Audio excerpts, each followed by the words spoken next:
నిన్నీయాల పడుతున్న వానలకు గోదావరి నదిలో వరదలు పెద్దెత్తున వస్తున్నాయట. మేడిగడ్డ బ్యారేజీకి వరద ఎక్కువై వచ్చేసరికి ఆఫీసర్లు గేట్లు లావట్టిరట.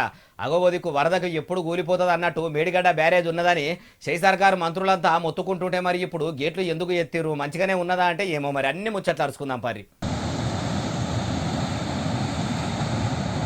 4-5 రోజుల సంధి పైన రాష్ట్రంలో పడుతున్న వానలకు గోదావరి నదిలో వరద బాగా వస్తుందట. ఇట్లా మేడిగడ్డ బ్యారేజీకి వరద ఎక్కువ వస్తుందని నీళ్ళ ఆఫీసర్లు వెంటనే బ్యారేజీ 85 గేట్లు లావట్టి నీళ్లను కిందికి తోలుతుండ్రట.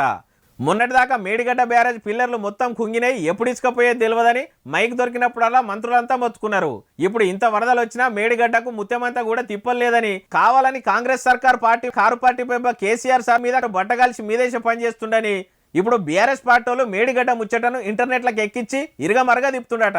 అయ్యా సీఎం రేవంతాలు సారు, మరి కారు పార్టీలు అంటుండ్రని కాదు, మీ షై సర్కార్కు శాతగాక కాదు గాని మొదలు మేడిగడ్డ బ్యారేజ్ని మంచిగా చేపించి ఈ వరదలకు వస్తున్న నీళ్లను రిజర్వాయర్లకు ఎత్తిపోసే పని పెట్టుకుంటే వానలు పడని యాళ్ళ అందరికి అక్కడికి వస్తాయి కదా సారు. చేతులు గాలినాక ఆకులు పట్టుకుంటే ఏం రాదు కాబట్టి మొదలే ఇషారా చేస్తే మంచిగా ఉంటుంది అంటుండ్రు ఈ ముచ్చటిన్నోళ్ళు.